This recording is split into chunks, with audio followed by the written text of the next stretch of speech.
ناظرین، وفا کو اپنے پہلے پیار سے انکار کی بعد بہت زیادہ غصہ آ جاتا ہے اور وہ اپنے گھر میں تماشا لگا دیتی ہے اور کھانا کھانے کے لیے وہ اسٹرائک کر دیتی ہے کہ اب میں کھانا نہیں کھاؤں گی۔ تمام لوگ بہت پریشان ہوتے ہیں، خاص طور پر اس کی ماں اسے سمجھاتی رہتی ہے کہ بیٹا اس طرح سے کام نہ کرو، وہ پہلا پیار ہے، وہ اب تمہارے ہاتھ نہیں آنے والا، اب آگے بڑھنا ہے، کوئی بھی رشتہ ہے تو اسے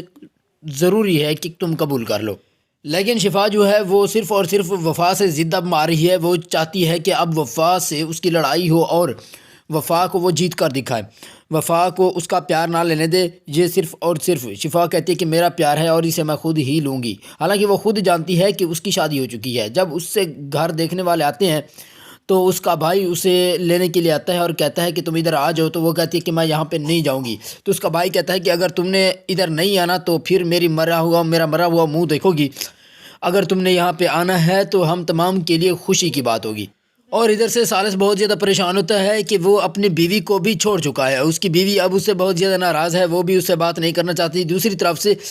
وہ شفا کو بھی انکار کر چکا ہے، اب وہ دو کشتیوں کا سوار تھا لیکن اب اسے ایک بھی کنارہ نہیں مل رہا۔ اب اس سے پریشانی کی سب سے بڑی بات یہی ہے کہ اب وہ اپنی بیوی کو گھر میں کیسے لائے، کیونکہ اس کو اب اپنی بیوی سے بھی محبت ہو چکی ہوتی ہے اور چاہتا ہے کہ میری بیوی گھر آئے، ہمارا گھر بس جائے۔ اب اس کے لیے بہت زیادہ پریشان ہوتا ہے، جب آفس میں جاتا ہے تو اس کا آفس کا کام بھی خراب ہوتا ہے، اپنی ذہنی دباؤ کی وجہ سے وہ آفس کا کام ٹھیک طرح سے نہیں کر پاتا۔ تو اس کا والد اس کو کال کرتا ہے کہ بیٹا تم اچھی طرح سے کام نہیں کر رہے تو گھر چلے جاؤ، تو اپنے باپ کو انکار کر دیتا ہے، کہتا ہے کہ میں گھر چلا جاؤں گا، میں یہ کام نہیں کر سکتا، میرے اوپر ذہنی دباؤ بہت زیادہ ہے۔ ادھر سے شفا کے بھائی کے ساتھ بہت ہی انٹرسٹنگ واقعات ہوتے ہیں۔ جو اس کی امپلائی ہوتی ہے اس کو مینیجر کے طور پر لے کر جاتا ہے اور کہتا ہے کہ آپ اس طرح سے کریں، کہیں میٹنگ ہے، میٹنگ کے لیے ہم دونوں نے چلنا ہے، تو آپ نے کیا کرنا ہے، کوئی بھی چیز ہوگی آپ نے نوٹ کرنا ہے۔ تو نوٹ کرنے کے لیے وہ کہتی ہے ٹھیک ہے میں اچھی طرح سے نوٹ کر لوں گی۔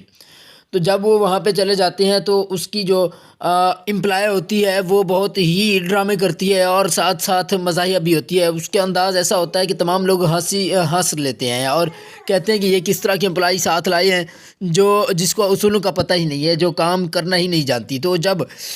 شفا کا بھائی اسے دیکھتا ہے کہ یہ صرف اور صرف بہانے بنا رہی ہے اور اسے چال چلن کا معلوم ہی نہیں ہے، تو وہ کہتا ہے کہ تم گھر چلی جاؤ، میں خود ہی اس میٹنگ کو سنبھال لوں گا۔ وہ خوشی خوشی وہاں سے چلی جاتی ہے اور جب دوبارہ وہ آفس میں آتا ہے تو وہ بیٹھی ہوتی ہے اور مٹھائیاں کھا رہی ہوتی ہے۔ مٹھائی صرف اس کی جو بہن ہوتی ہے، بہن کی شادی کے لیے